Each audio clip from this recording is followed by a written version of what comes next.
7,000 years before Christ, the world was warming.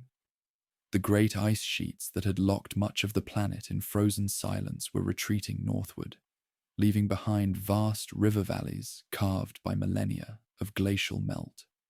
In what would one day be called the Indian subcontinent, two mighty rivers, the great waterway itself and the Sarasvati, carved through alluvial plains so fertile, they would nurture one of humanity's first great experiments in urban living.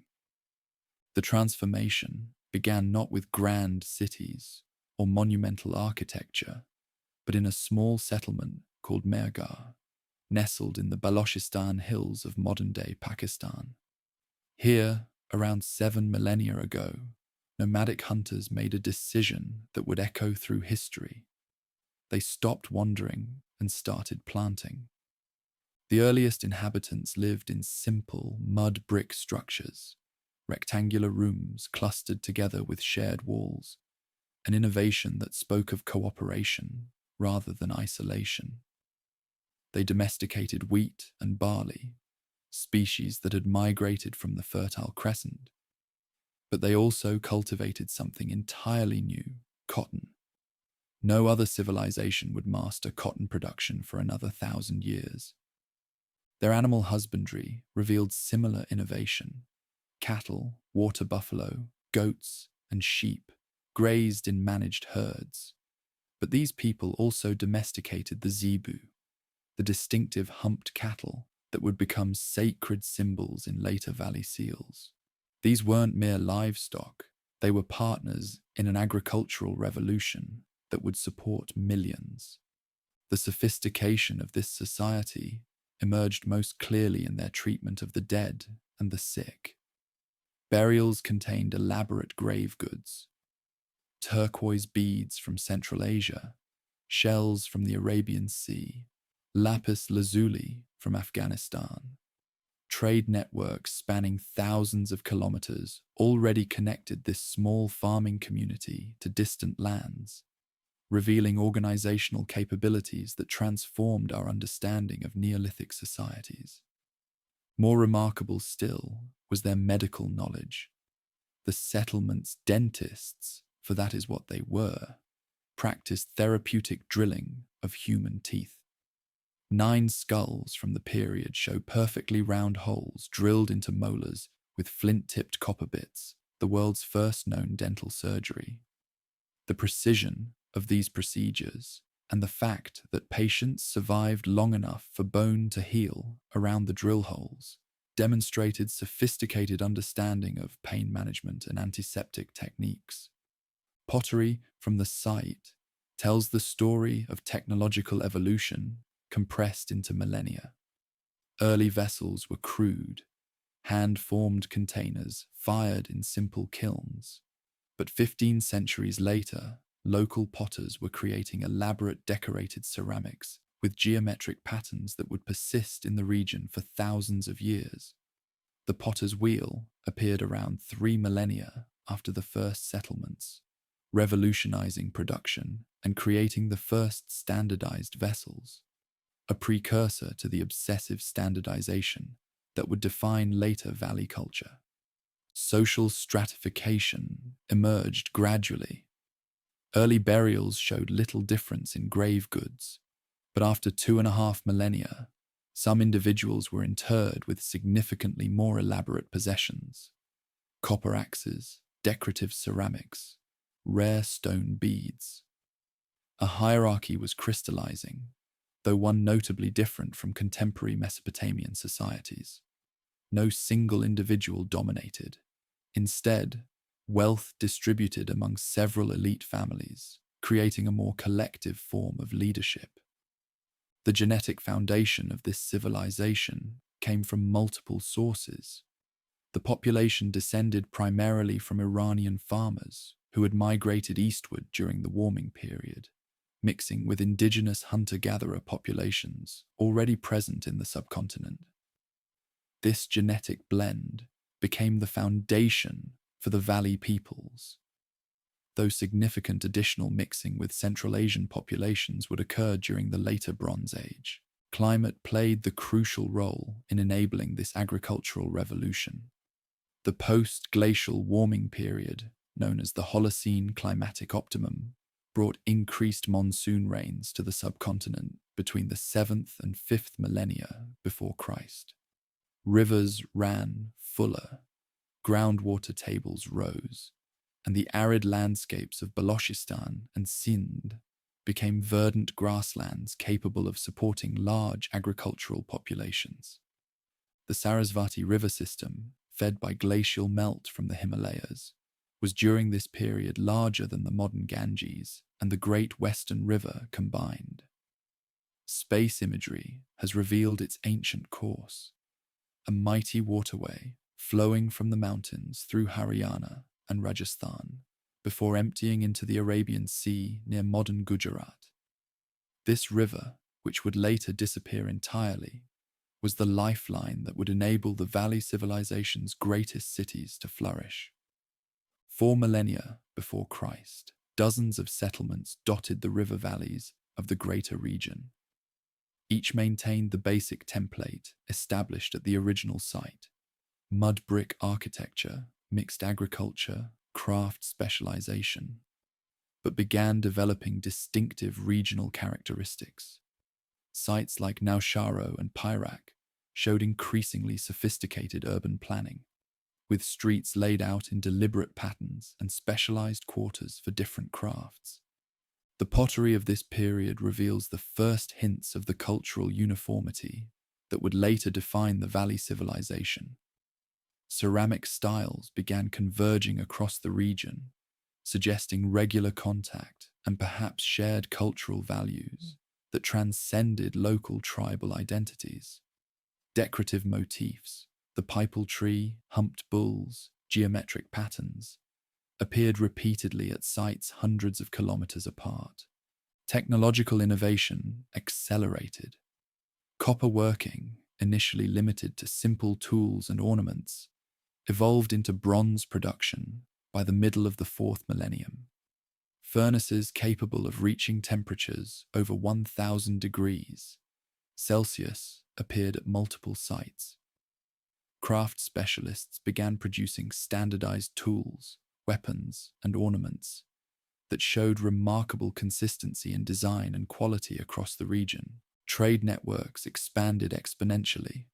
The original settlement had traded with Central Asia and the Arabian Peninsula, but by 35 centuries before Christ, goods from the river region appeared in Mesopotamian archaeological contexts. Carnelian beads, almost certainly of local origin, have been found in Sumerian graves dating to 32 centuries before Christ.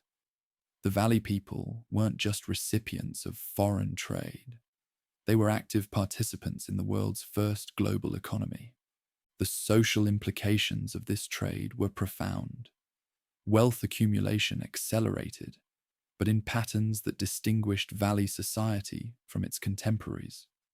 While Mesopotamian cities were developing palace complexes and monumental temples that glorified individual rulers, local settlements showed more distributed wealth and collective investment in infrastructure. Public buildings appeared. Large granaries, ceremonial platforms, sophisticated drainage systems, but no palaces or royal tombs. Writing may have emerged during this period, though the truth remains elusive. Symbols carved on pottery shards from late pre-urban sites show systematic repetition and increasing complexity. These may represent the earliest stages of the valley script, or they could be simply potter's marks or clan symbols. The question matters because it touches on one of the most intriguing aspects of later civilization: how they organized a society of millions with what may not have been writing as we understand it. 33 centuries before Christ, the stage was set for urban revolution. Populations had grown large enough to support specialized crafts and complex trade networks. Technological innovation had provided the tools for monumental construction. Social organization had evolved systems of collective decision-making and resource distribution. climate conditions remained optimal, with strong monsoons feeding the great river systems. Most importantly, a shared cultural identity had emerged across the greater region. People separated by hundreds of kilometers shared similar pottery styles, architectural preferences, burial customs, and decorative motifs. They had developed what we might call a cultural horizon, a set of shared practices and beliefs that transcended local differences. The transition from this late pre-urban phase to the full valley civilization would happen with remarkable speed. Within 3 centuries, the scattered farming settlements would transform into humanity's most extensive urban civilization, covering an area larger than Egypt and Mesopotamia combined. The foundations laid 7 millennia earlier would support cities that housed hundreds of thousands of people in unprecedented comfort and sophistication. But first, there would be one more crucial transitional phase, the early urban period, when the first true cities would rise from the fertile plains, carrying forward the innovations of the original settlement, while developing the distinctive characteristics that would make this civilization unique among the ancient world's great urban experiments. The first walls rose from the plains around 33 centuries before Christ. Not the gentle boundaries that had separated fields and courtyards in earlier farming communities, but massive fortifications of baked brick and stone that announced a new reality. Some places were now worth defending. Kot Diji, perched on a limestone ridge above the great river, became the archetype of this new experiment. Its builders constructed a citadel 20 meters high, surrounded by walls so thick that later generations would mistake them for natural hills. Within these defenses lived craftsmen, traders, and administrators who controlled the flow of goods along the river routes. The age of cities had begun. Similar fortified centers sprouted across the river plains during this revolutionary time. Kalibangan, built on the banks of the now vanished Sarasvati, featured elaborate fire altars and grid-patterned streets that would become the signature of regional planning. Amri, positioned strategically near the mouth of the Great Waterway, controlled maritime trade routes that connected the growing culture to distant shores. Harappa itself, destined to give its name to the entire society, began as one of these early fortified towns, its first walls laid over the ruins of older farming villages. But the most crucial development of this age was something we now call the Hakra-ware culture, a bridge between the scattered farming communities and the unified society that would follow. Named after pottery styles found along the dried course of the Sarasvati, this culture represents the moment when regional variations began merging into something larger and more cohesive. The Hakra-ware people perfected technologies that would define the coming empire. They standardized brick sizes across hundreds of kilometers, an innovation that required not just technical knowledge but unprecedented coordination between distant communities. Their potters developed the fast wheel, enabling mass production of identical vessels. Metal workers mastered bronze casting, creating tools and weapons of remarkable uniformity. Most significantly, they began writing. The earliest symbols that would evolve into the regional script appeared during these centuries, carved into seals and stamped onto pottery. Unlike the complex hieroglyphic and cuneiform systems developing in Egypt and Mesopotamia, these symbols were elegant and geometric. Fish, trees, human figures, and abstract patterns that conveyed meaning through visual metaphor rather than phonetic representation. Trade transformed from occasional exchange to systematic commerce. Workshops in different towns specialized in particular goods. Chanhudaro became famous for bead making. Shortugai controlled lapis lazuli from Afghanistan. Coastal sites like Balakot processed shells into ornaments and tools. This specialization created interdependence. No single community could survive in isolation. The pottery of these centuries tells the story of cultural convergence. Early in the era, each region maintained distinctive ceramic traditions inherited from their farming ancestors. But as trade networks strengthened and populations mixed, styles began harmonizing. By 28 centuries before Christ, pottery from the northern mountains to the southern coast shared common decorative motifs, intersecting circles, fish scale patterns, pipal leaves, and stylized animals. Technological innovation accelerated beyond simple craft improvement. Engineers developed kiln designs capable of firing bricks to temperatures exceeding 1,200 degrees Celsius, creating ceramics harder than stone.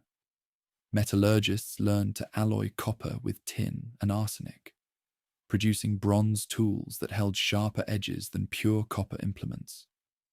Most remarkably, they began standardizing measurements, weights, lengths, and volumes that remained consistent across the entire region. The social implications of this standardization were profound. Creating identical bricks required not just technical knowledge, but social coordination. Every potter had to use the same ratios. Every metalworker had to follow identical specifications. Every builder had to conform to shared architectural principles. This suggests a level of cultural integration unprecedented in human history. Maritime connections expanded dramatically during these centuries. Regional sailors didn't simply trade along familiar coastal routes. They ventured into the open waters of the Arabian Sea, establishing trading posts in Oman and Bahrain. At sites like Ras al-Jins in Oman and Kalat al-Bahrain, local-style pottery and seals appear alongside native artifacts, indicating permanent trading communities rather than occasional visits. The scale of this maritime enterprise becomes clear in Mesopotamian archives from these times. Sumerian tablets from Ur and Babylon reference a land called Meluha, almost certainly the river culture, as a source of precious materials: carnelian, ivory, pearls, exotic woods, and mysterious black stones that may have been magnetite. The quantities mentioned suggest regular, large-scale shipments rather than occasional luxury trades. Land routes proved equally important. Caravans carried regional goods through the mountain passes of Afghanistan and Iran, bringing back lapis lazuli, silver, and turquoise. At Shortugai, near the lapis mines of Badakhshan, colonists established what may have been the world's first mining colony, a community that maintained local architectural styles and pottery traditions while extracting precious stones for the homeland. The emergence of craft specialization created new social classes. Beadmakers, metalworkers, seal carvers, and pottery painters developed distinctive techniques passed down through family workshops. Some crafts required such skill that practitioners may have traveled between towns, spreading techniques and maintaining quality standards across the culture.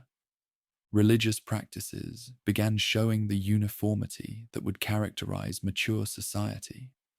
Fire altars, built to standardized dimensions and orientations, appeared at sites across the region. The motifs that decorated pottery and seals, sacred trees, humped bulls, meditating figures, repeated with remarkable consistency, suggesting shared mythologies and ritual practices. The bull became particularly significant during these centuries.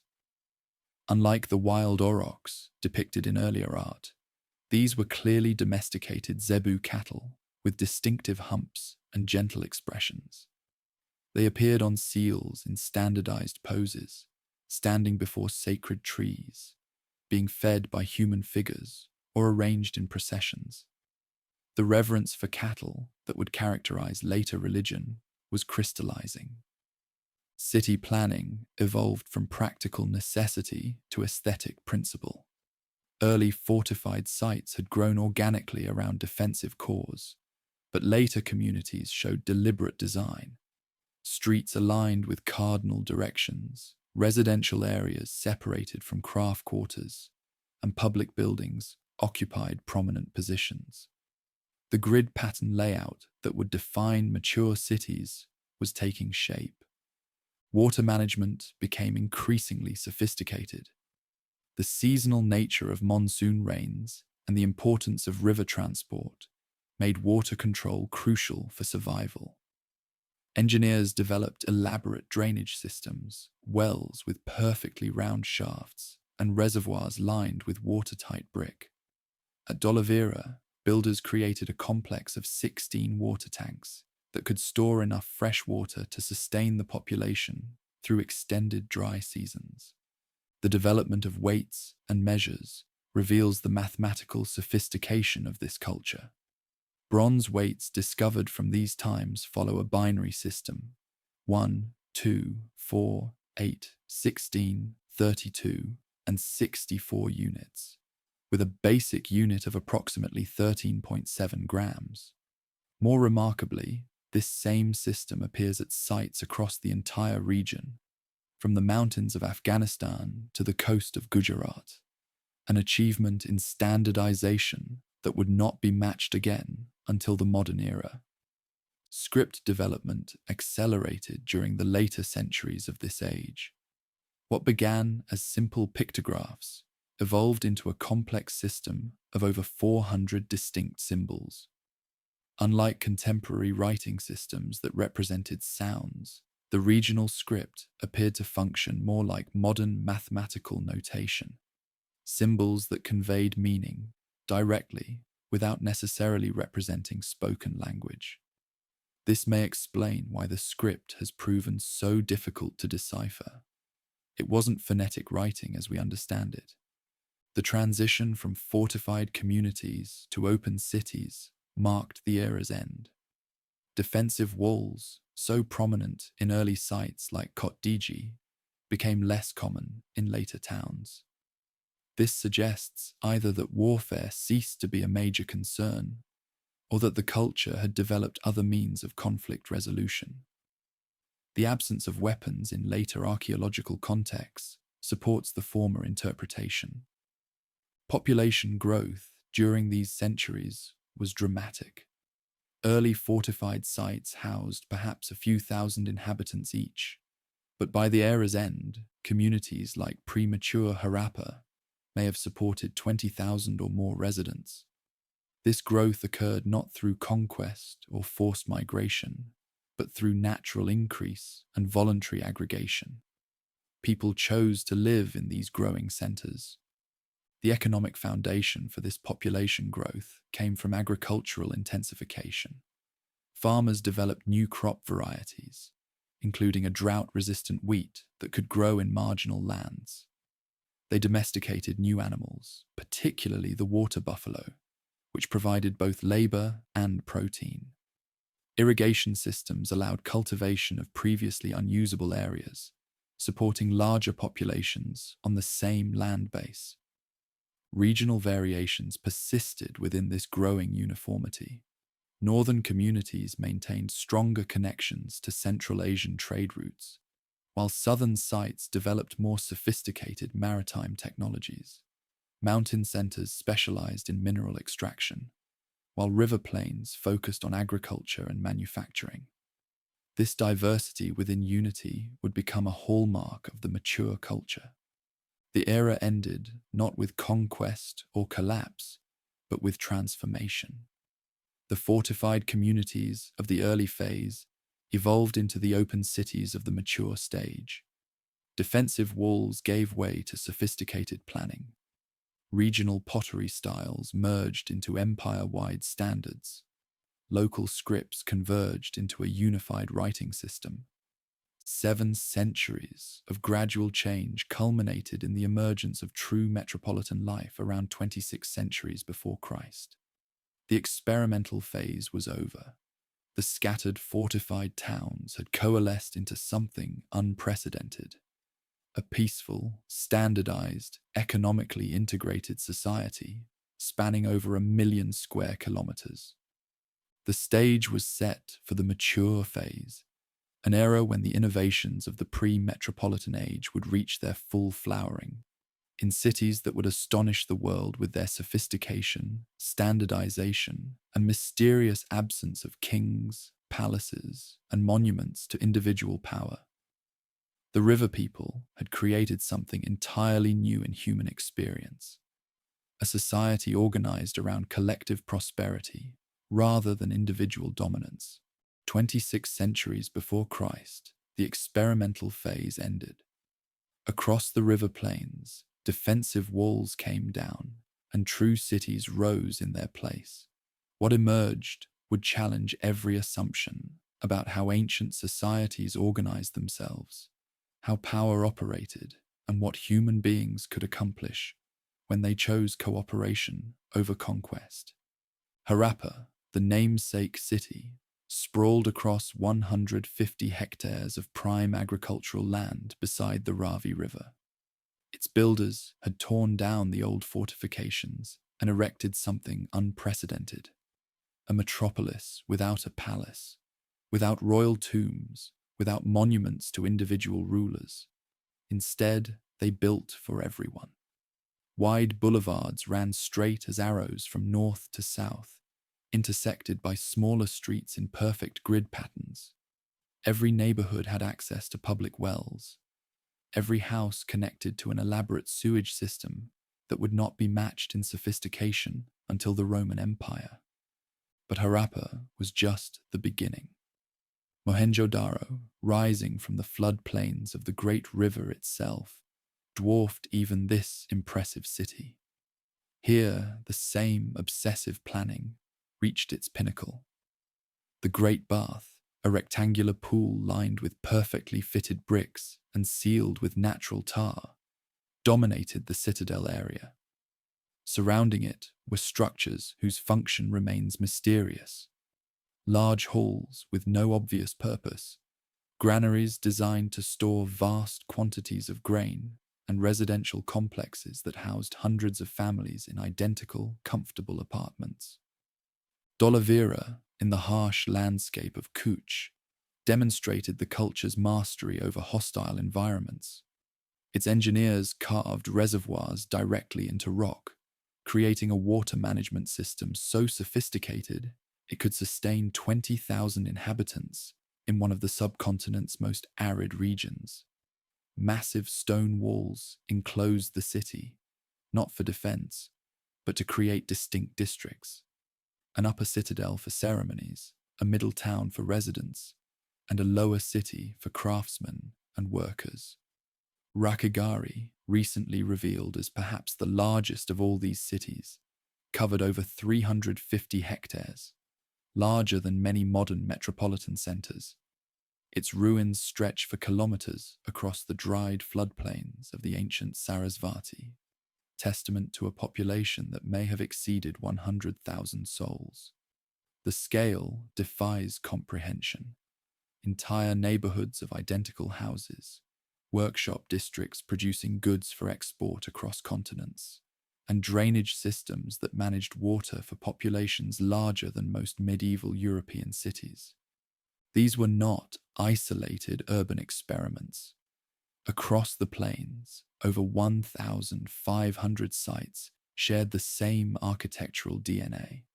From the mountains of Afghanistan to the shores of Gujarat, from the foothills of the Himalayas to the Arabian sea coast, the same urban planning principles repeated with mechanical precision. Streets aligned with cardinal directions, houses built to standardized dimensions, public wells spaced at regular intervals, drainage systems engineered to identical specifications. The uniformity extended to the smallest details. Bricks measured exactly 4:2:1 in ratio, length to width to height, whether fired in Harappa or Dolavira.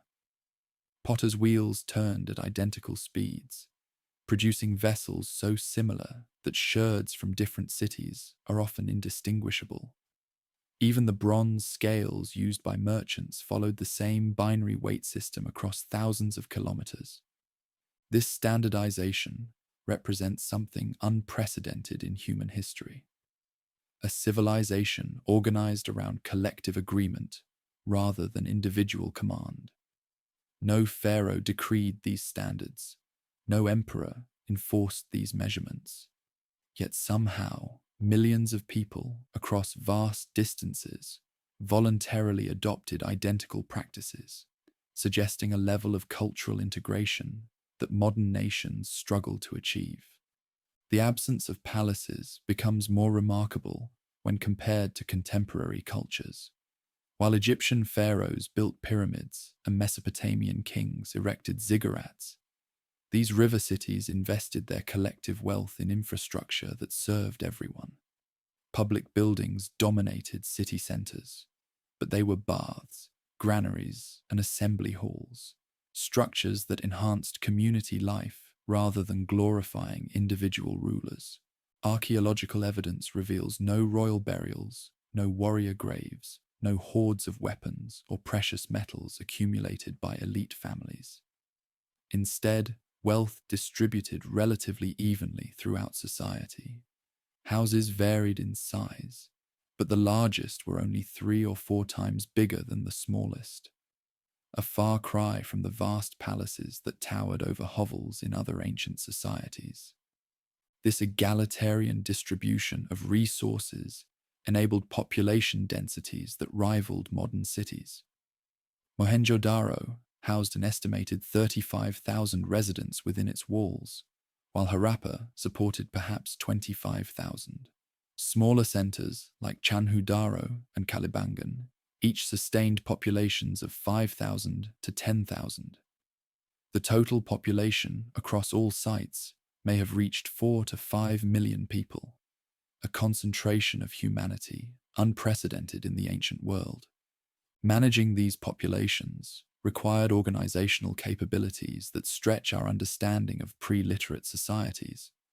Water had to be distributed fairly, waste removed efficiently, food supplied consistently, and trade goods produced to exact specifications. Yet no evidence exists for the bureaucratic machinery that handled such tasks in Egypt or Mesopotamia. No scribal schools, no palace archives, no tax collection records. The society functioned, but through mechanisms that remain invisible to archaeological investigation. The maritime empire that sustained this civilization reached across the Arabian Sea to the Persian Gulf and beyond. At Lothal, engineers constructed a tidal dock that could accommodate ships displacing 30 tons or more. The precision of this construction, accounting for tidal variations, seasonal flooding, and the settling of heavy vessels, demonstrates engineering sophistication that rivals modern harbour design. Trade goods flowed through this network in quantities that suggest industrial-scale production. Carnelian beads manufactured in Gujarat workshops appeared in Mesopotamian graves by the thousands. Ivory carved in river cities decorated palaces in Babylon. Conch shells processed in coastal workshops became drinking vessels in Central Asian oases. The volume of trade implies not occasional merchant expeditions, but regular commercial shipping that connected the river civilization to markets from Afghanistan to Oman. The production methods that enabled this trade represent another technological revolution. Craftsmen didn't simply make individual items to order. They mass-produced standardized goods designed for export markets. Bead-making workshops in Chandhu-Daro contained hundreds of identical drills, each calibrated to create beads of specific dimensions. Potter's wheels in different cities produced vessels so uniform they could be stacked and shipped efficiently across continents. Quality control reached obsessive levels. Pottery that failed to meet standards was marked with rejection symbols and discarded. Bronze tools that didn't match specifications were melted down and recast. Even finished goods bore makers' marks that allowed defective items to be traced back to specific workshops, a level of accountability that modern manufacturers would recognize. This emphasis on standardization extended to the civilization's most mysterious achievement, a writing system that may not have been writing at all.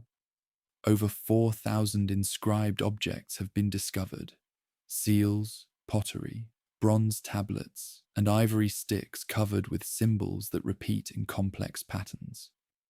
Unlike contemporary scripts from Egypt and Mesopotamia, these symbols show no clear phonetic structure. They may instead represent a sophisticated notation system, symbols that conveyed meaning directly without representing spoken sounds. Recent computer analysis has revealed that the script follows mathematical patterns consistent with other communication systems, but its structure remains unlike any known writing. Some symbols appear only at the beginning of inscriptions, others only at the end. Certain combinations repeat across thousands of seals, while other sequences appear just once. The symbols may have functioned more like modern corporate logos or mathematical notation, conveying specific information to those who understood the system without necessarily representing language as we conceive it. If the script wasn't phonetic writing, it raises profound questions about how the civilization organized itself. How did administrators coordinate activities across millions of people without written records? How did merchants negotiate contracts without written agreements? How did engineers share technical specifications without written plans? The answers may lie in organizational methods we haven't yet recognized. Systems of oral tradition, visual communication, and practical training that functioned more efficiently than bureaucratic writing. Religious practices reflected the same collective emphasis found in civic organization. Instead of massive temples dedicated to individual deities, the river cities contained numerous smaller shrines, fire altars, and ritual bathing areas distributed throughout residential neighborhoods. The Great Bath at Mohenjo-Daro may have served ceremonial purposes, but it was accessible to the entire community rather than restricted to priestly elites. The iconography that decorated seals and pottery emphasized fertility, abundance, and harmony with nature.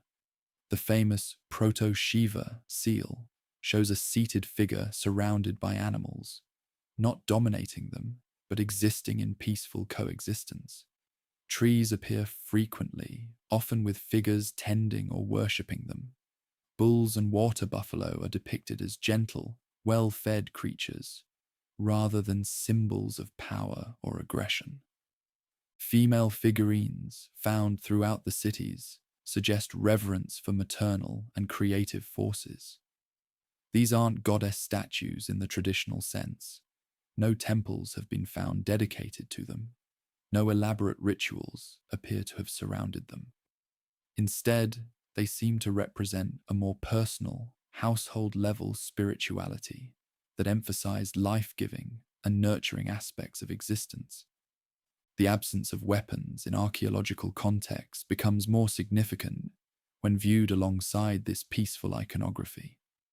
While Mesopotamian and Egyptian art celebrated military conquest and royal power, River Valley art focused on prosperity, fertility, and harmonious community life. The few human figures depicted in art show people engaged in ritual activities, craft production, or peaceful interaction with animals. This peaceful emphasis extended to inter-community relations. Despite controlling territory larger than modern Pakistan, the civilization shows no evidence of internal warfare. No fortified borders divided regions. No burned cities mark conquest events. No mass graves suggest battle casualties. For 7 centuries, millions of people across this vast area lived without apparent military conflict, an achievement unmatched in recorded history. The economic foundation for this peaceful prosperity rested on agricultural abundance made possible by sophisticated water management.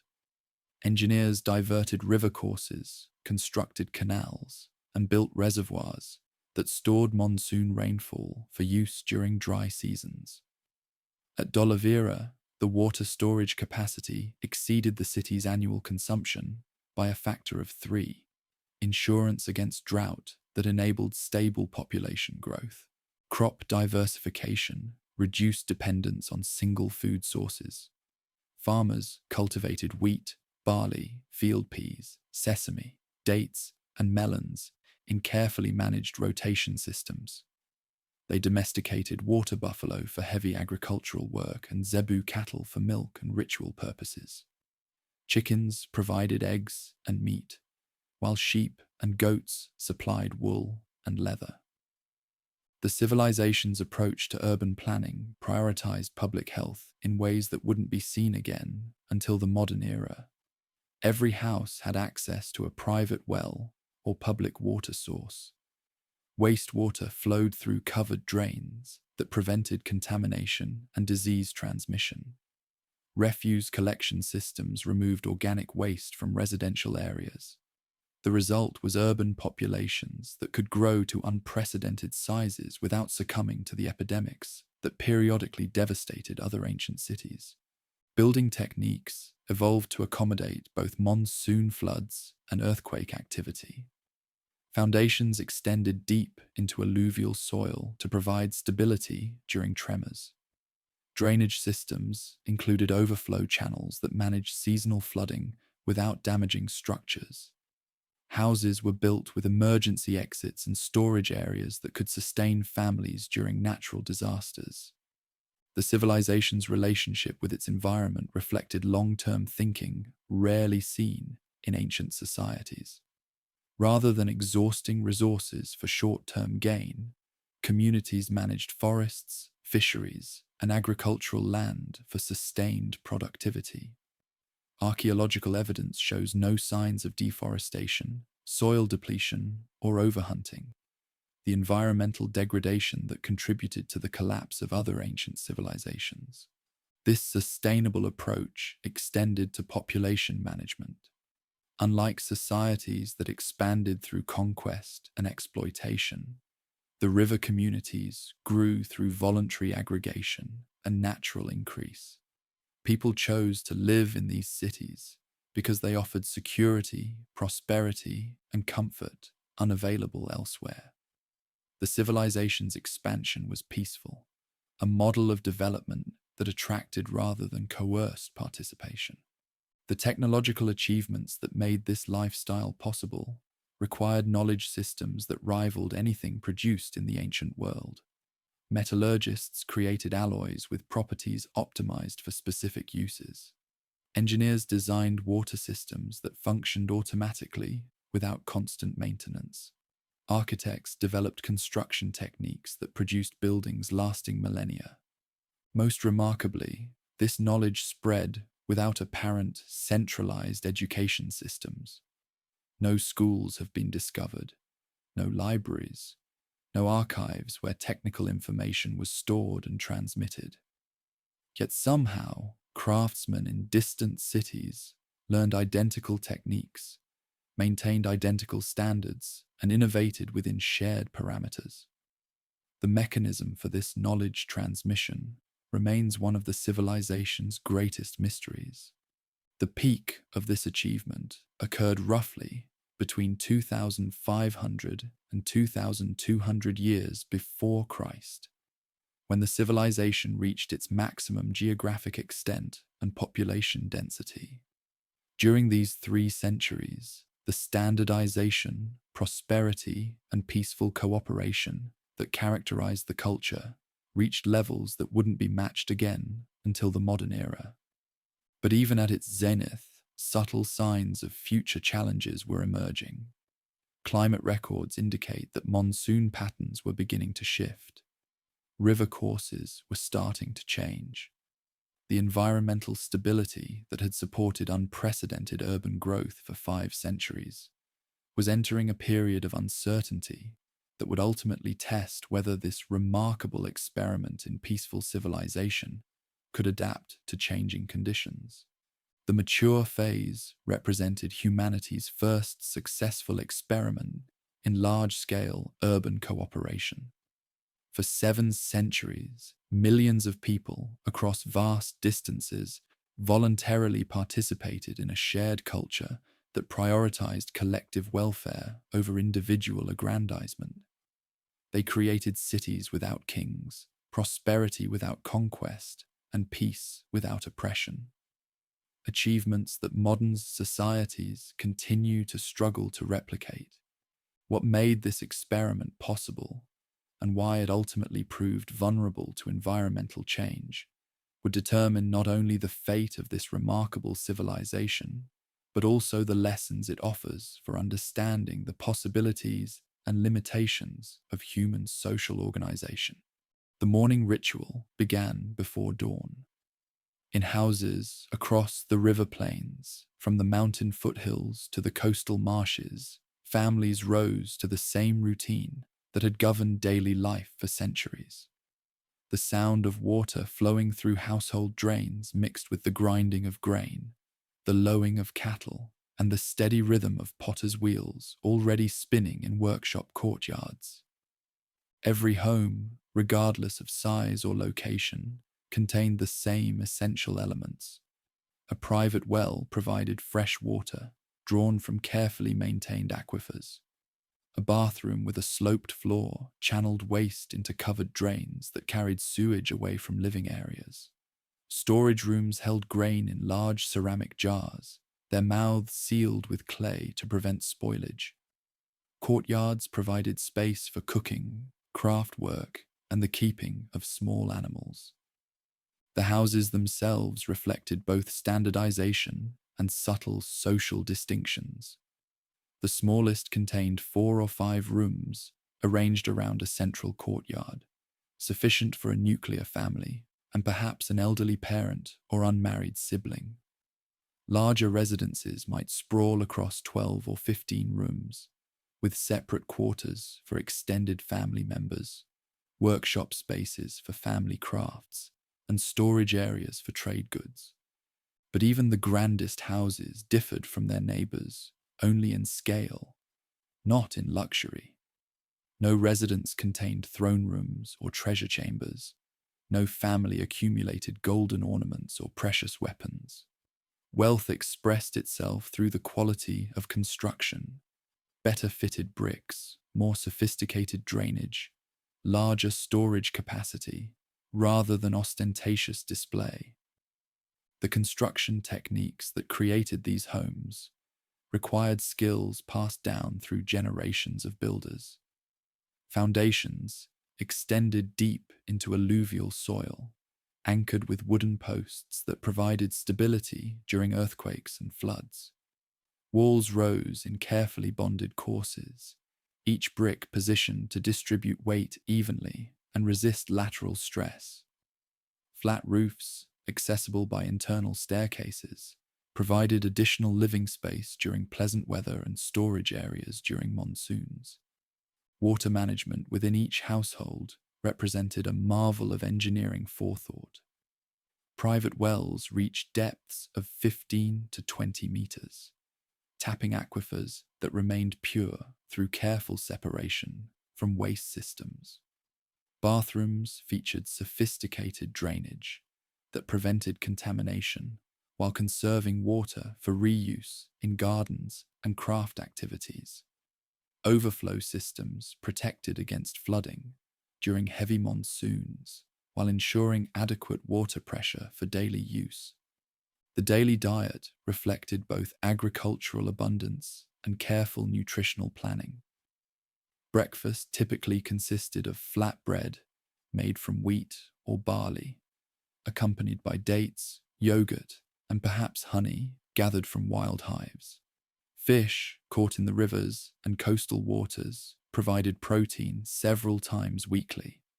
Vegetables, onions, garlic, peas, sesame added variety and essential nutrients to grain-based meals. Cooking techniques evolved around the seasonal availability of different foods and fuels.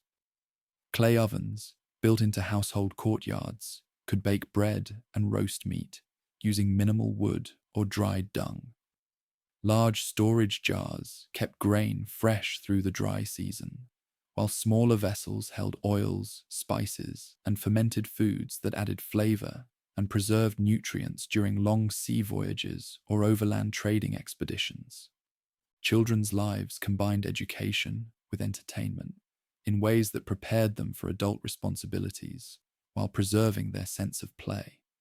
Toys discovered in residential areas include clay animals with movable heads, miniature carts with working wheels, and whistles shaped like birds that could produce multiple musical tones. Board games with elaborate rules taught strategic thinking, while dice and gaming pieces made from precious materials suggest that adults participated in these activities alongside their children. The transition from childhood to adult work roles happened gradually through apprenticeship systems that preserved specialized knowledge while allowing for innovation. Young potters learned to center clay on wheels spinning at precise speeds, achieving uniformity that enabled mass production of identical vessels. Metalworkers mastered temperature control that could alloy copper with tin in exact proportions, creating bronze tools harder than stone, yet flexible enough to reshape when necessary.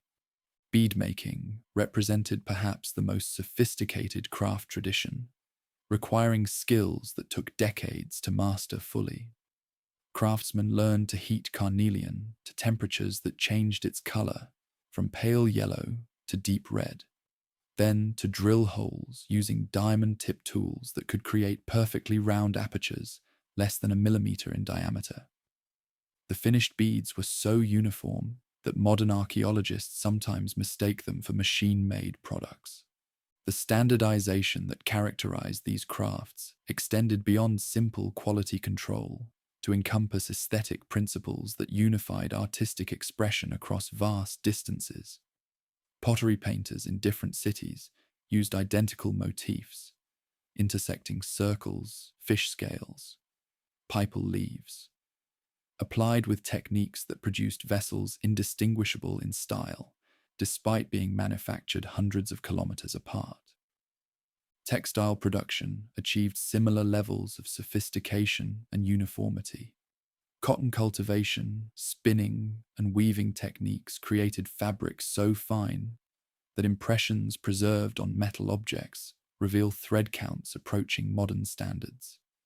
Dyes extracted from plants and minerals produced colors that remained vivid for millennia, suggesting chemical knowledge that could stabilize organic pigments against fading and decay. The tools used in these crafts demonstrate both technological innovation and remarkable durability. Bronze implements discovered in workshop contexts retain sharp edges after 4,000 years. Measuring devices show wear patterns indicating decades of regular use while maintaining accuracy to fractions of modern metric units. Stone mortars, used for grinding pigments and spices, bear polished surfaces that testify to generations of daily use. Transportation networks that connected these workshops to distant markets required engineering solutions adapted to diverse geographic challenges. In mountainous regions, roads carved into cliff faces enabled pack animals to carry goods through passes that remained navigable year-round.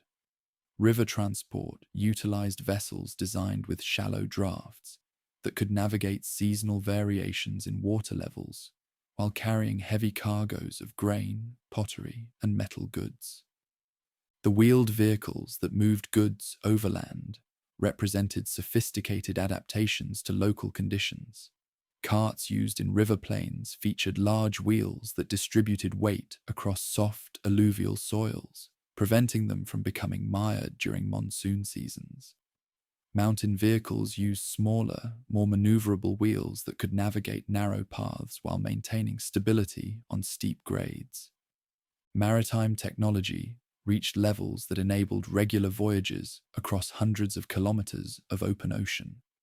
Ships built in coastal shipyards could carry 30 tons of cargo while maintaining seaworthiness in rough weather. Navigation techniques allowed sailors to maintain course during multi-day voyages, reaching distant ports with accuracy that suggests sophisticated understanding of winds, currents, and celestial navigation. The dockyard at Lothal demonstrates the precision with which these maritime operations were planned and executed. Engineers calculated tidal ranges, seasonal flooding patterns, and the loading requirements of different vessel types to create a harbour that could accommodate the largest ships while protecting them from storm damage. The basin could be sealed during low tide to maintain adequate water depth, then opened to allow ships to enter and depart with favourable currents. Medical knowledge, applied to both human health and veterinary care, reached standards that wouldn't be matched again for millennia. Surgical instruments discovered in residential contexts include scalpels, forceps, and probes designed for specific procedures. Dental work went far beyond the therapeutic drilling practiced at early sites to include cosmetic modifications and the treatment of complex oral diseases. The care of domestic animals reflected similar medical sophistication. Cattle, water buffalo, sheep, and goats received treatments for injuries and diseases that maintained their health and productivity throughout long working lives. Veterinary knowledge extended to the breeding of animals with specific characteristics. Zebu cattle selected for docility and milk production, water buffalo bred for strength and endurance in heavy agricultural work. Women's roles in this society appear to have been more diverse and influential than in most contemporary cultures. Female figurines show women engaged in various activities, craft production, religious ceremonies, and what may be administrative or teaching roles. Burial practices suggest relatively equal treatment of male and female remains, with both sexes receiving similar grave goods and burial orientations. The evidence for women's participation in economic activities comes from workshop contexts where female figurines appear alongside craft tools, suggesting that women may have controlled certain types of production. Seal ownership also appears to have been relatively gender-neutral, with similar proportions of male and female figures appearing on seals that may have indicated property ownership or professional identity. Marriage and family organization seem to have emphasized extended kinship networks rather than nuclear family isolation. Large houses often contained multiple cooking areas and private spaces that could accommodate several related families while maintaining individual privacy. Shared storage and workshop areas suggest cooperative economic activities between related households. The treatment of elderly family members reflected cultural values that prioritized care for non-productive community members. Archaeological evidence shows that individuals who survived beyond normal working age continued to receive adequate nutrition and medical care, suggesting social systems that supported aging populations rather than abandoning them when they could no longer contribute economically. Religious practices integrated seamlessly with daily life, rather than requiring separate sacred spaces or specialized priestly classes. Household shrines contained small figurines, offering vessels, and symbolic objects that suggest regular family-based rituals. Fire altars built to standardized dimensions appeared in residential courtyards, indicating that religious observances were conducted at the family level rather than in large public ceremonies. The iconography that decorated these household religious objects emphasized themes of fertility, prosperity, and harmony with natural forces. Tree worship appears to have been central to spiritual practice, with sacred groves perhaps serving as community gathering places for larger ceremonies that brought together multiple families or neighborhoods. Animal symbolism in religious art focused on domestic species rather than wild or predatory creatures. Bulls and water buffalo appear as gentle, well cared for animals, associated with abundance and prosperity. Dogs, shown in affectionate interaction with human figures, may have held special spiritual significance related to loyalty and protection of household welfare. The absence of monumental religious architecture suggests spiritual practices that emphasized personal and community relationships with divine forces, rather than hierarchical priesthoods or elaborate temple rituals. Religious life appears to have been democratically accessible, with every family capable of conducting the ceremonies necessary for spiritual well-being. Music and artistic expression enriched daily life through instruments and decorative objects found in residential contexts. Whistles, drums, and stringed instruments suggest that musical performance was a regular part of community life. Dancing figures depicted on pottery and seals indicate that rhythmic movement accompanied musical activities, perhaps during religious ceremonies or seasonal celebrations. The integration of artistic elements into functional objects demonstrates aesthetic sensibilities that valued beauty as an essential component of daily life. Pottery used for cooking and storage featured decorative elements that served no practical purpose beyond visual pleasure. Tools and implements incorporated design elements that enhanced their appearance while maintaining functional efficiency.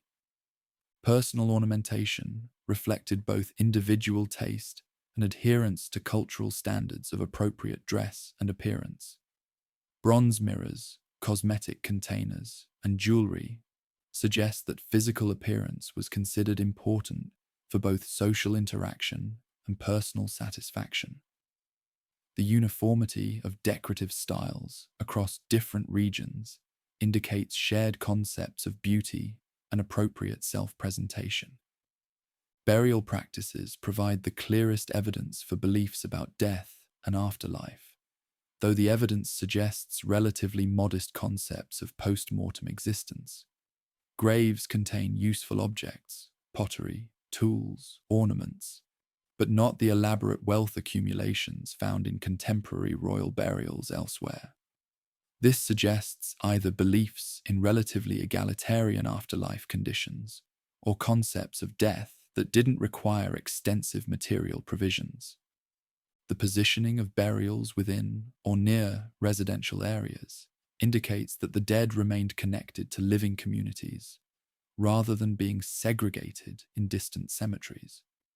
Family ancestors may have continued to play roles in household spiritual life, with their graves serving as focal points for ongoing religious observances. Children's burials receive particularly careful treatment, with small bodies often interred in large ceramic jars that may have symbolized protective wombs for spiritual rebirth. The grave goods accompanying these burials include toys and miniature versions of adult tools, suggesting concepts of childhood that continued into whatever afterlife existence the culture envisioned. The seasonal rhythm that governed this daily life reflected careful adaptation to monsoon cycles and river flooding patterns. Agricultural activities, craft production, and long-distance trade all adjusted to climatic conditions that brought abundance during certain months and required careful resource management during others. Flood seasons brought both opportunities and challenges that required community-wide coordination. Water management systems had to be maintained and adjusted to handle increased flow while protecting residential and workshop areas from damage. Agricultural planning required precise timing of planting and harvesting to take advantage of optimal moisture conditions while avoiding crop losses to excessive flooding. The dry season enabled different types of economic activities, particularly long-distance overland trade that could take advantage of predictable weather conditions and navigable river levels. Craft production intensified during these months when agricultural demands were reduced and raw materials could be processed into finished goods for export to distant markets. This seasonal adaptation created community rhythms that brought people together for collective activities, while allowing individual families to maintain their economic independence. The balance between cooperation and autonomy that characterized these seasonal cycles may have been central to the social stability that enabled the culture to flourish for so many centuries without apparent internal conflict.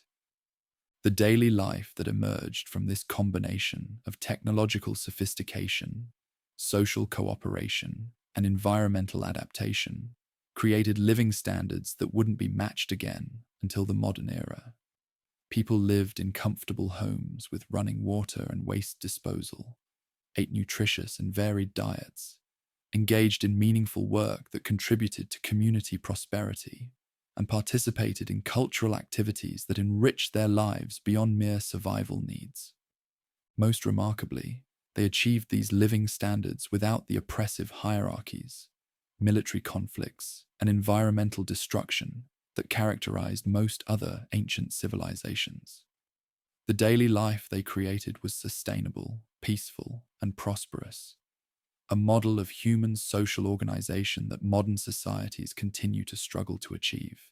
The first cracks appeared not in the walls of the great cities, but in the earth itself. Deep beneath the Himalayan foothills, tectonic forces that had remained stable for millennia began shifting with imperceptible but catastrophic precision.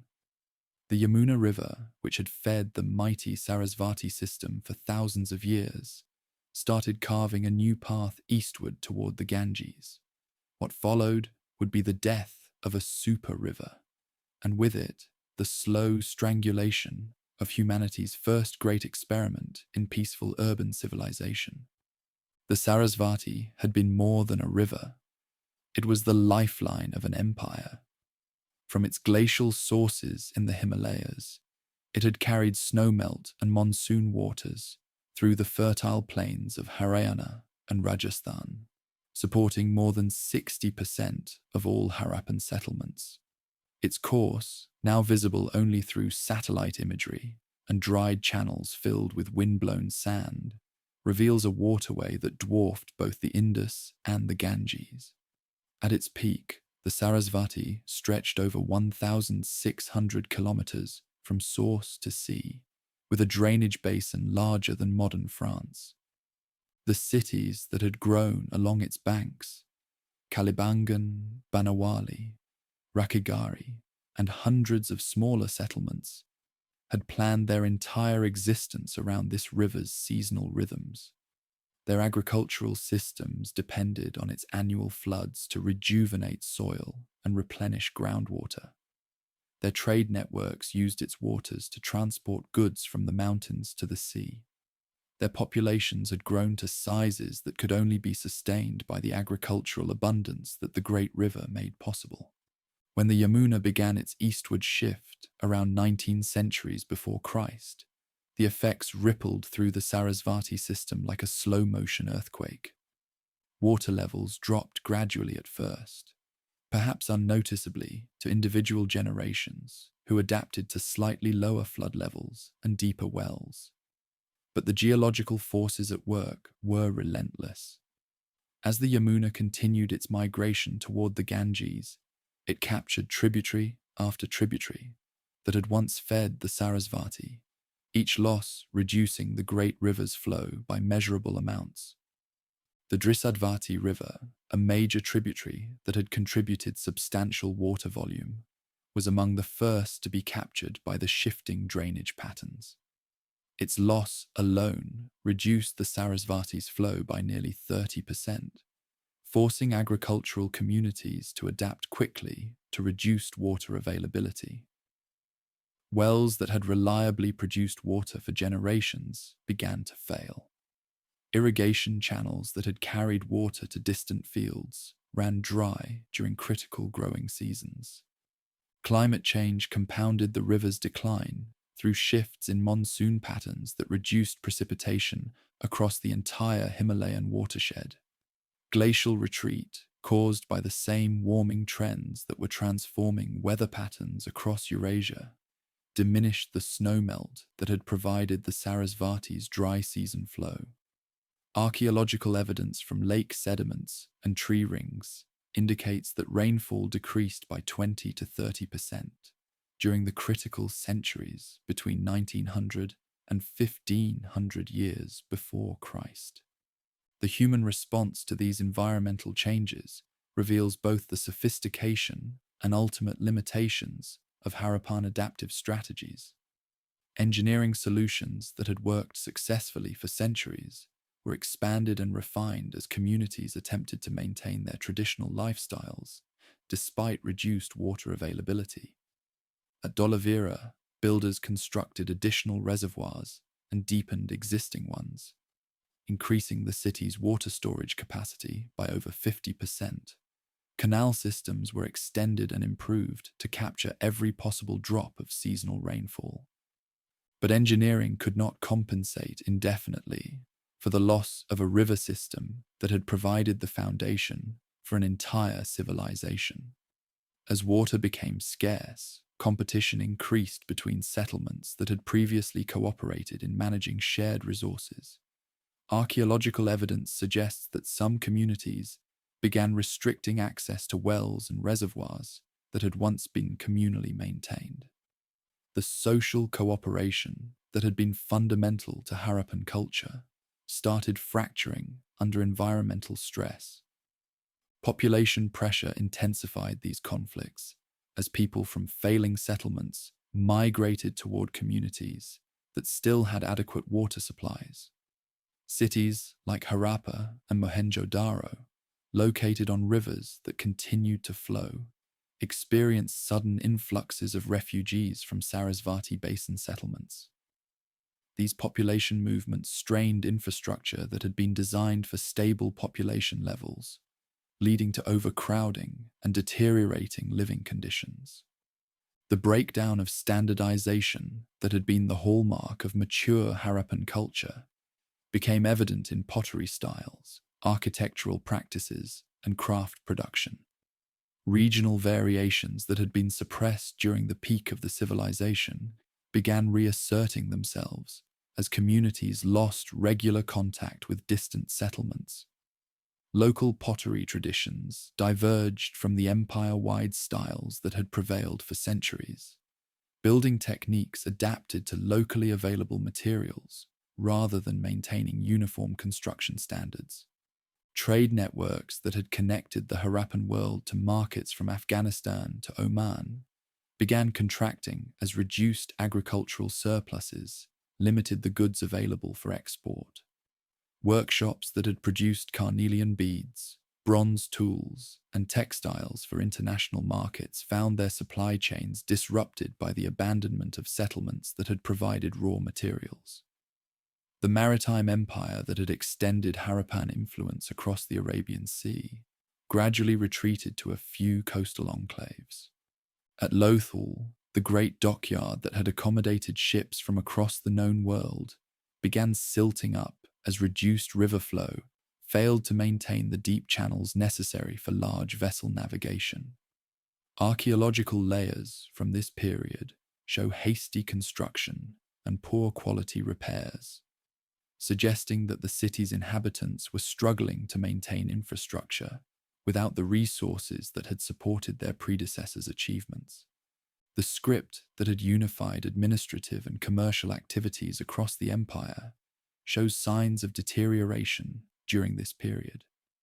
Late inscriptions contain fewer symbols and simpler compositions than earlier examples, suggesting either that literacy was declining or that the complex information systems that had required elaborate notation were no longer functioning.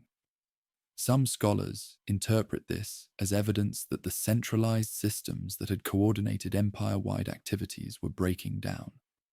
Agriculture, the foundation of Harappan prosperity, faced multiple simultaneous challenges that proved increasingly difficult to overcome. Soil salinization, caused by intensive irrigation in areas of reduced rainfall, rendered previously fertile fields unsuitable for cultivation.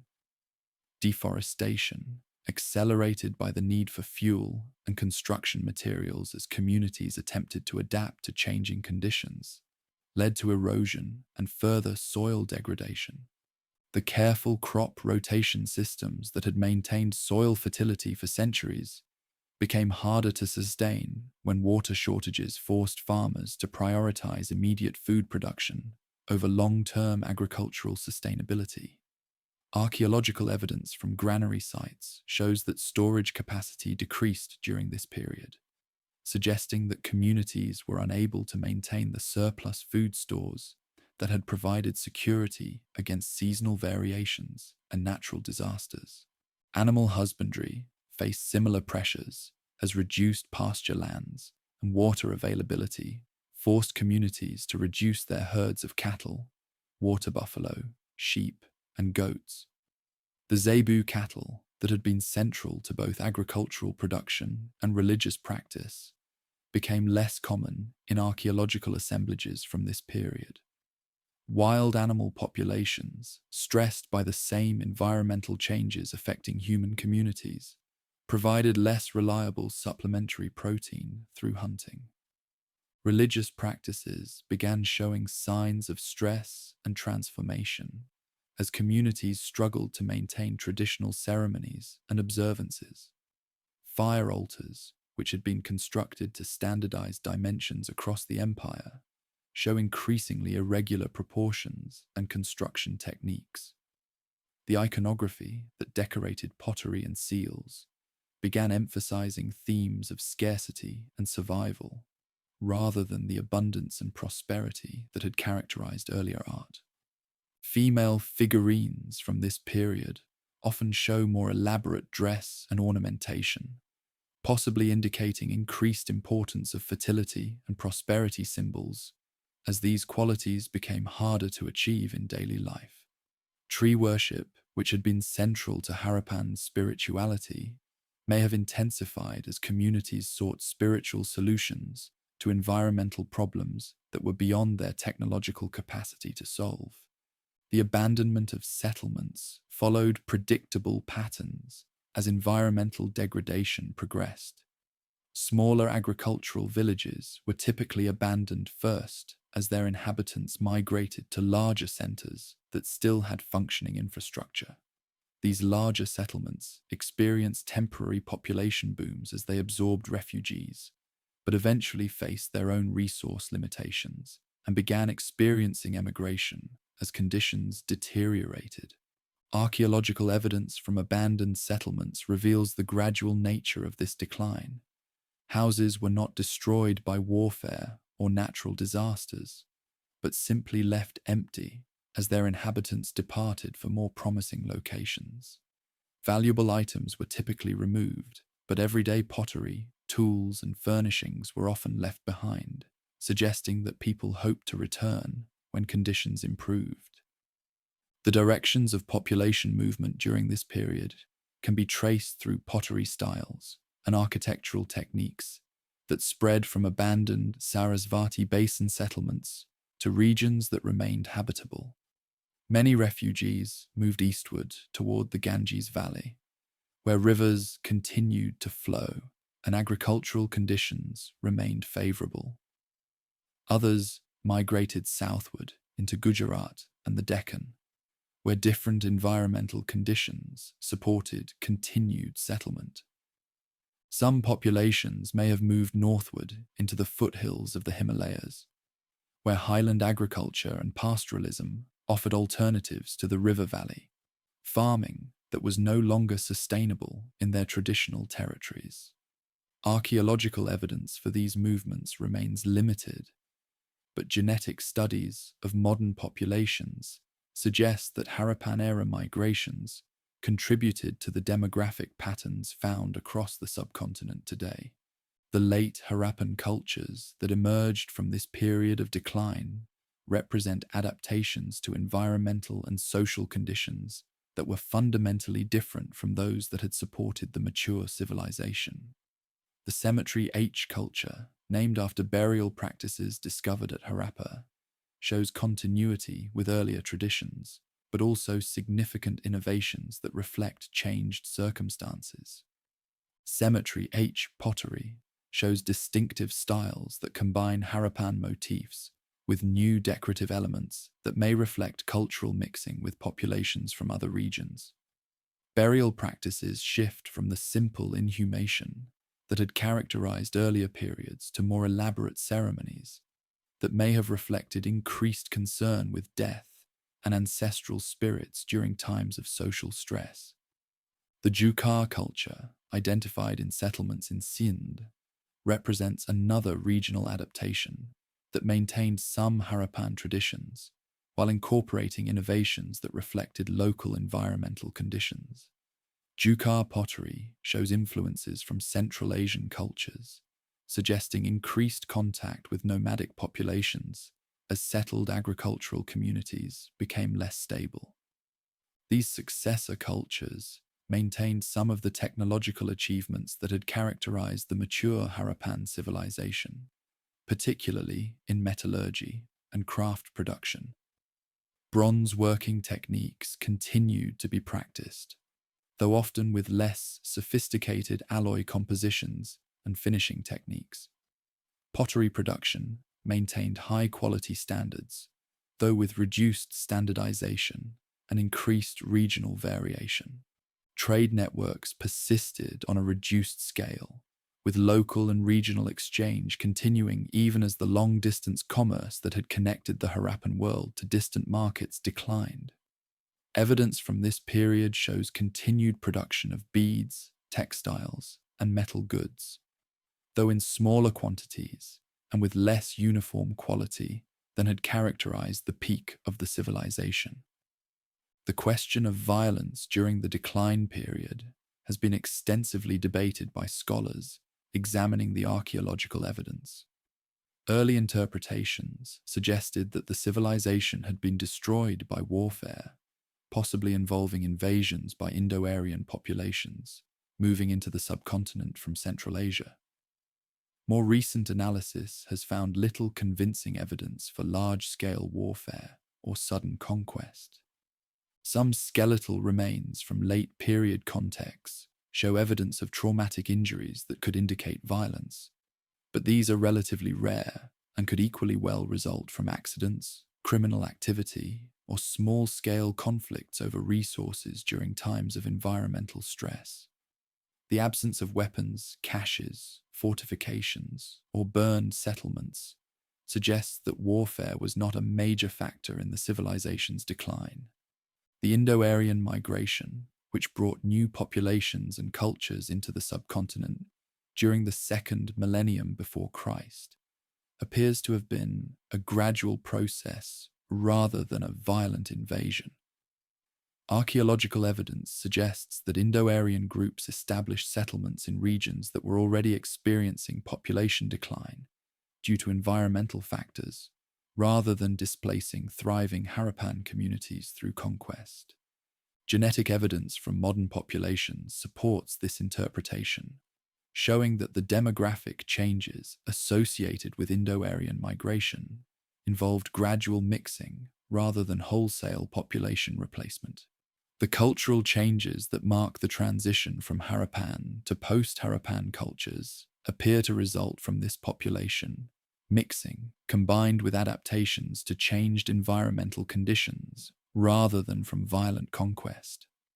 The linguistic evidence for this transition remains controversial because the Harappan script remains undeciphered. Vedic Sanskrit, the earliest form of Indo-European language documented in the subcontinent, contains loanwords that may derive from Harappan languages, suggesting cultural contact and mixing rather than complete replacement of earlier populations by incoming groups. Some place names in Vedic literature may preserve memories of Harappan settlements or geographic features, though the identification of specific correspondences remains speculative without decipherment of the Harappan script. The Rigveda contains references to ruined cities and dried rivers that some scholars interpret as possible memories of Harappan decline, though this interpretation is disputed. Environmental factors continued to play the dominant role in shaping settlement patterns and cultural development throughout the post-Harappan period. The eastward shift of river systems that had begun the decline of the Sarasvati-based settlements continued, eventually establishing the Ganges as the primary river system of the northern plains. This shift drew population and cultural development toward regions that would become central to later Indian civilization. The techniques for managing water resources that had been developed during the Harappan period provided the foundation for agricultural systems that supported later civilizations in the subcontinent. Irrigation methods, well construction techniques, and water storage systems pioneered by Harappan engineers were adapted and improved by subsequent cultures, enabling continued agricultural development despite environmental challenges. Urban planning principles established during the Harappan period influenced later settlement patterns throughout the subcontinent. The grid pattern street layouts, standardized construction techniques, and integrated drainage systems that had characterized Harappan cities provided models that were adapted by later urban developers in different environmental and cultural contexts. The crafts traditions that had achieved such sophistication during the mature Harappan period continued to evolve during the decline, maintaining technological knowledge that would contribute to later developments in metallurgy, textile production, and decorative arts. The quality control systems and standardization techniques that had enabled mass production of trade goods provided precedents for later commercial and manufacturing developments. By 13 centuries before Christ, the transformation was complete. The great cities lay abandoned, their streets filled with wind-blown sand and their drainage systems clogged with debris. The Sarasvati had become a seasonal stream, then a chain of isolated pools, and finally, a dry channel remembered only in religious texts that called it the hidden river that flowed underground. The survivors of this environmental catastrophe had dispersed across the subcontinent, carrying with them fragments of the knowledge, techniques, and cultural traditions that had once supported the world's largest urban civilization. They would contribute to the development of new cultures, adapted to different environmental conditions, but the specific combination of factors that had made the Harappan achievement possible, the great rivers, the stable climate, the peaceful cooperation, would never be replicated. The decline of the Harappan civilization represents one of history's clearest examples of how environmental change can overwhelm even the most sophisticated human adaptations. Despite technological achievements that would not be matched for millennia, despite social organization that avoided the conflicts that destroyed other ancient civilizations, despite urban planning that created living standards rivaling those of the modern world, the Harappan people could not survive the loss of the river system that had made their way of life possible. The lessons of this collapse extend far beyond ancient history. In an era when human activities are changing global climate patterns and environmental systems that have remained stable throughout recorded history, the Harappan experience offers both inspiration and warning. It demonstrates that sophisticated, peaceful, and sustainable civilizations are possible, but also that they remain vulnerable to environmental changes beyond human control or adaptation. For 3,000 years, the greatest urban experiment in human history lay forgotten beneath the dust of time. The cities that had housed millions, the drainage systems that had rivaled Rome, the peaceful civilization that had stretched across a subcontinent, all of it vanished from human memory as completely as if it had never existed. Not a single line in the Vedas mentioned the great cities. The Ramayana and Mahabharata Epics that preserved memories of ancient kingdoms and forgotten wars contained no reference to Harappa or Mohenjo-daro, the civilization that had achieved what no other ancient society had managed: peace, prosperity, and equality on a continental scale, disappeared so thoroughly that when its cities were finally rediscovered, the shock would transform our understanding of human civilization itself. The forgetting was so complete that when British railway engineers began laying track across the Punjab in the 1850s, they had no idea they were systematically destroying one of archaeology's greatest treasures.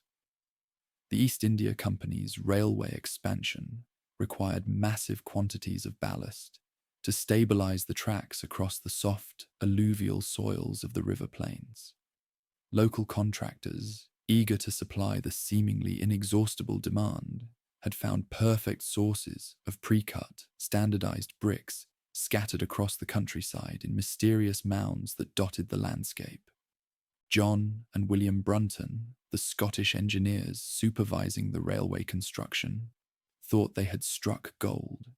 Here were millions of perfectly uniform bricks, already fired to ideal hardness, requiring only transportation to the rail line. The fact that these bricks followed precise mathematical ratios, 4 to 2 to 1 in length, width, and height, seemed merely a fortunate coincidence that made them ideal for construction purposes. The brothers had no way of knowing that they were dismantling cities that had been abandoned before the Trojan War, using 4,000-year-old urban infrastructure to build the modern transport network of British India. For decades, millions of Harappan bricks disappeared into railway foundations stretching from Karachi to Delhi. Entire neighborhoods of Harappa itself were quarried away, their ancient streets and drainage systems ground up and spread beneath the tracks of the Lahore-Multan railway line. The irony was profound. The most sophisticated urban planning of the ancient world was being destroyed to build the infrastructure of the modern world, and no one involved had the slightest idea what was being lost. The first hint that these mysterious brick mounds might represent something more than convenient building material came from Alexander Cunningham, the British Army officer who became the first Director General of the Archaeological Survey of India. In 1872, Cunningham visited Harappa and immediately recognized that the site represented something extraordinary. The bricks were too uniform, too precisely manufactured, and too extensively distributed to represent ordinary construction. The pottery fragments scattered across the surface showed decorative techniques and artistic sophistication that suggested a major ancient civilization. But Cunningham's initial reports generated little interest among British authorities, focused on more obviously impressive monuments like the Taj Mahal and the cave temples of Ajanta. The idea that the dusty plains of the Punjab and Sindh might contain ruins rivaling those of Egypt or Mesopotamia seemed absurd to Victorian sensibilities that viewed India primarily as a source of raw materials and agricultural products, rather than as the birthplace of sophisticated ancient civilizations. The breakthrough that would change everything came 50 years later, when Sir John Marshall took over as Director General of the Archaeological Survey in 1902. Marshall brought systematic archaeological methods to Indian excavation for the first time, training local teams in proper excavation techniques and establishing protocols for documenting and preserving discoveries. Unlike his predecessors, who had focused primarily on Buddhist and Hindu monuments from historical periods, Marshall was interested in prehistory, the deep past that lay beneath the documented civilizations of classical India. In 1920, Marshall dispatched 2 of his most trusted assistants to investigate reports of ancient ruins that had been generating increasingly intriguing artifact discoveries. Daya Ram Sahni was sent to Harappa, while Rakal Das Banerjee travelled to a site in Sindh called Mohenjo-daro, Mound of the Dead in the local language. Neither expedition expected to find anything more than interesting regional cultures that might fill gaps in the archaeological record of early India. What they uncovered, instead, would shock the archaeological world and fundamentally transform our understanding of ancient civilization. Sahni's excavations at Harappa revealed not just another ancient settlement, but a vast urban complex built according to sophisticated planning principles. Streets laid out in perfect grids, houses connected to elaborate drainage systems, public buildings constructed with unprecedented precision. This was urban architecture that rivaled anything from the classical world. But it was Banerjee's discoveries at Mohenjo-Daro that truly stunned the international community. Beneath the innocuous-looking mound, his team uncovered what appeared to be a perfectly preserved ancient city. Not the gradual accumulation of successive settlements that characterized most archaeological sites, but a single, planned urban center that had been abandoned intact. The Great Bath, with its perfectly fitted bricks and sophisticated water management systems, looked like it could have been built yesterday. The residential areas showed uniform construction techniques and standardized layouts that suggested central planning on a scale not seen again until the modern era. When Marshall announced the discoveries in 1924, the response was immediate and dramatic. The London Illustrated News published detailed photographs and diagrams that showed urban planning sophistication that challenged everything archaeologists thought they knew about ancient civilization. Here were cities with running water, sewage systems, and standardized construction that predated similar developments in Europe by thousands of years. The implications were staggering. The discovery forced archaeologists to completely reconsider their assumptions about the development of human civilization. Previously, Mesopotamia and Egypt had been considered the earliest centers of urban development, with all other civilizations viewed as derived from these primary sources. The Harappan cities proved that sophisticated urban civilization had developed independently in the Indian subcontinent at the same time as, or perhaps even earlier than, the great cities of Sumer and the Nile Valley. More disturbing to colonial sensibilities was the evidence that these ancient Indian cities had been more advanced in many ways than their contemporary civilizations elsewhere. The sewage systems were more sophisticated than anything found in ancient Mesopotamia. The urban planning was more systematic than early Egyptian cities. The evidence for peaceful, egalitarian society challenged prevailing assumptions about the necessity of authoritarian rule for maintaining complex civilizations. The script discovery added another layer of mystery that continues to fascinate researchers nearly a century later. The thousands of inscribed seals, pottery fragments, and metal tablets covered with undeciphered symbols represented one of the world's great linguistic puzzles. Unlike Egyptian hieroglyphs or Mesopotamian cuneiform, which had been successfully decoded through bilingual inscriptions and linguistic analysis, the Harappan script remained stubbornly indecipherable. Early attempts to decode the script focused on connecting it to known language families.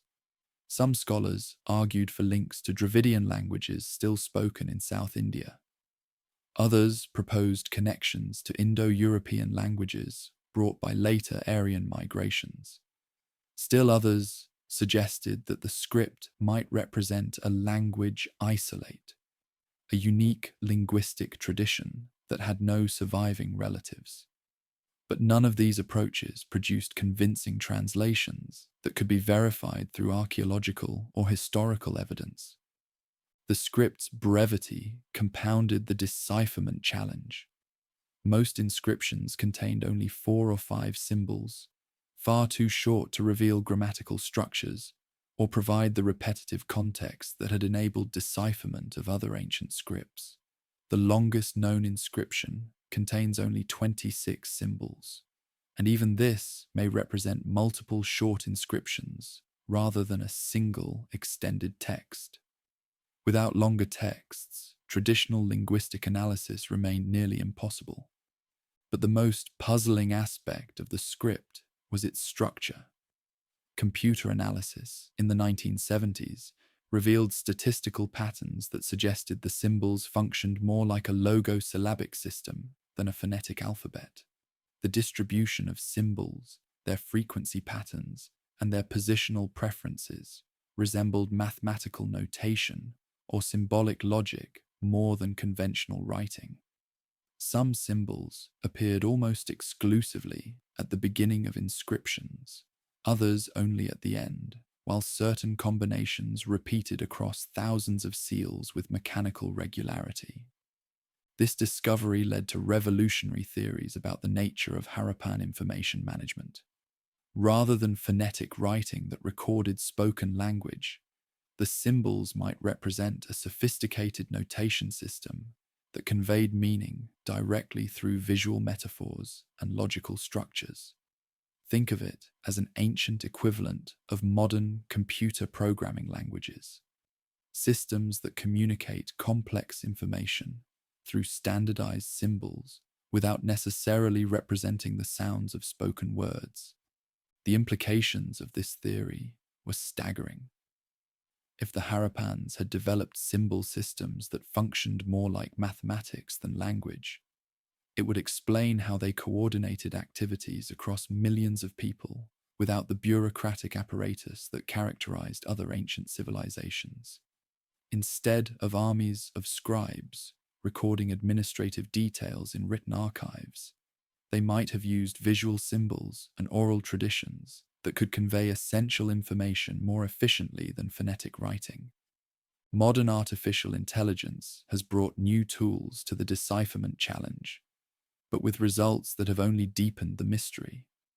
Machine learning algorithms trained on known ancient scripts consistently identify the Harappan symbols as representing a genuine communication system, rather than random decoration or simple identification marks. But the same algorithms fail to find linguistic structures that would enable translation using conventional decipherment methods. The most sophisticated AI analysis, conducted by researchers at the Tata Institute of Fundamental Research, has revealed that Harappan inscriptions show entropy patterns consistent with natural language but with structural characteristics unlike any known writing system. The symbols appear to encode information through positional relationships and combinatorial logic rather than through direct sound symbol correspondences. This suggests that the Harappans may have invented an entirely different approach to information storage and transmission, one that we're only beginning to understand. The political dimensions of Harappan archaeology became unavoidably complex when the 1947 partition of India divided the civilization's archaeological sites between two newly independent nations. Pakistan inherited Harappa, Mohenjo-daro, and many of the largest and most important sites, while India gained control of Dholavira, Kalibangan, and sites in Gujarat and Rajasthan. This division created practical and political challenges that continue to complicate research today. Archaeological cooperation between India and Pakistan has been hampered by the broader political tensions between the two countries. Joint research projects have been rare, and scholars from each country have often found it difficult to access sites located across the border. This has led to somewhat different research traditions and interpretative approaches, with Pakistani archaeologists focusing more on the Western sites and their connections to Central Asian and Middle Eastern cultures, while Indian researchers have emphasized the Eastern sites and their relationships to later Indian civilizations. The division has also affected public understanding and cultural appropriation of the Harappan legacy. Both countries have claimed the civilization as part of their national heritage, leading to competing narratives about its significance and meaning. Pakistani textbooks emphasize the civilization's role as the foundation of South Asian culture, while Indian interpretations often stress its connections to later Hindu traditions. and Sanskrit literature. These political considerations have sometimes influenced archaeological interpretation and funding priorities. Recent decades have brought archaeological breakthroughs that have revolutionized our understanding of Harappan civilization and revealed the full scope of discoveries still to be made. The excavation of Dholavira in Gujarat, led by R.S. Bisht in the 1990s, uncovered water management systems of unprecedented sophistication. The site contained 16 reservoirs carved directly into rock, connected by channels and dams that could capture and store seasonal rainfall for year-round use. The engineering required to create these systems demonstrated hydraulic knowledge that wouldn't be matched in the region for another 1,000 years. Even more remarkable was the discovery that Dholavira's water systems included sophisticated filtration and purification mechanisms. Settling tanks removed sediment from incoming water, while gravel beds filtered out impurities before storage in the main reservoirs. Overflow channels prevented flooding, while ensuring that excess water was directed to agricultural areas rather than simply lost to evaporation. The entire system was designed to function automatically, requiring minimal maintenance while maximizing water conservation in one of the subcontinent's most arid regions. The revelation of Rakhigarhi's true size has provided perhaps the most dramatic recent discovery. Satellite imagery and ground-penetrating radar have revealed that the site covers over 350 hectares, making it larger than Mohenjo-Daro and possibly the largest urban center of the ancient world. The implications are staggering. If Rakhigarhi housed populations proportional to its area, it may have contained over 100,000 residents at its peak, a megacity by ancient standards. Excavations at Rakhigarhi have also provided crucial insights into Harappan origins and development. The site shows continuous occupation from the earliest pre-Harappan periods through the mature phase, revealing how small agricultural villages gradually evolved into massive urban centers. The sequence of development provides a clear picture of how technological innovations, social organization, and population growth combined to create the urban revolution that characterized the mature civilization. Most significantly, Rakhigarhi has yielded ancient DNA that has revolutionized our understanding of Harappan population genetics and cultural continuity. Analysis of skeletal remains from the site reveals that the Harappan population was genetically continuous with earlier populations in the region, contradicting theories that the civilization was created by migrants from Central Asia or the Middle East. Instead, the evidence suggests that the Harappans were indigenous to the subcontinent, representing the culmination of local cultural and technological development rather than foreign conquest or colonization. The genetic evidence also provides crucial insights into what happened to the Harappan population after the civilization's decline. Rather than disappearing or being replaced by invading populations, the Harappan people appear to have dispersed across the subcontinent, mixing with other populations and contributing to the genetic diversity of modern South Asian populations. This finding contradicts earlier theories about Aryan invasions, replacing indigenous populations, and supports models of gradual cultural transformation rather than violent conquest.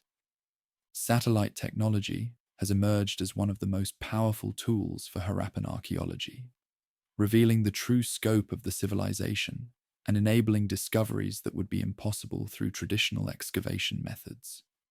High-resolution imagery from commercial satellites has identified hundreds of previously unknown sites across the former extent of the civilization. Many of these sites are located in areas that are now inaccessible due to political boundaries, military restrictions, or urban development. But satellite analysis can still reveal their structure and significance. The most dramatic satellite discoveries have come from mapping the ancient course of the Sarasvati River system. Multiple space agencies, including NASA and the Indian Space Research Organization, have used different imaging techniques to trace the buried channels of the dried river across hundreds of kilometers.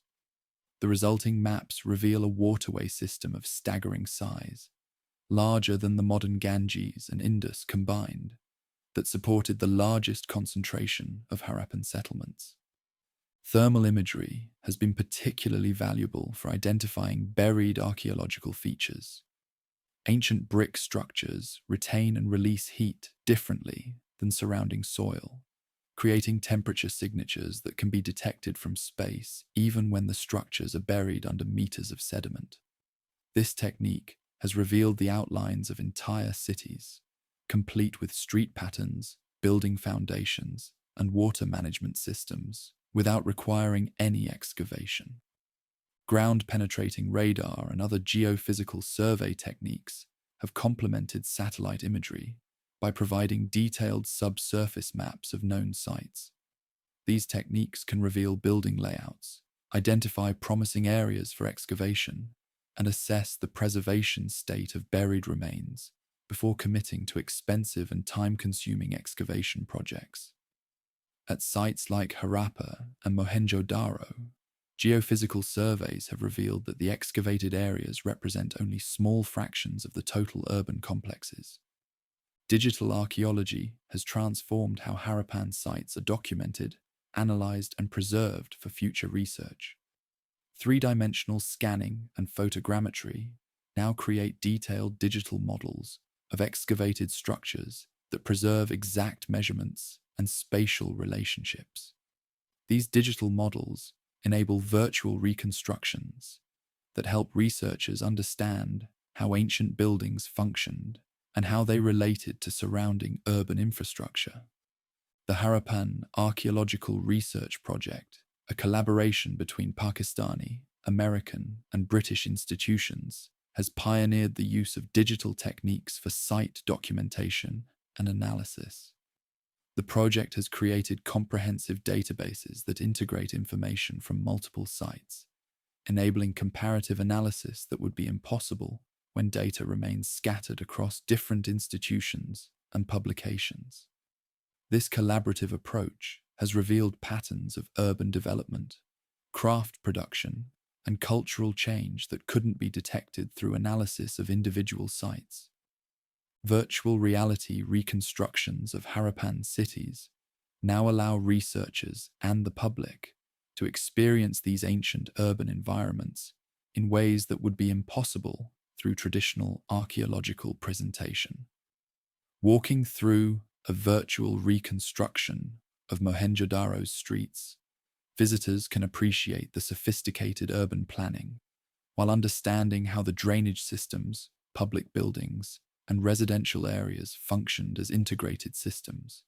These immersive experiences help convey the remarkable achievements of Harappan urban planners in ways that static displays cannot match.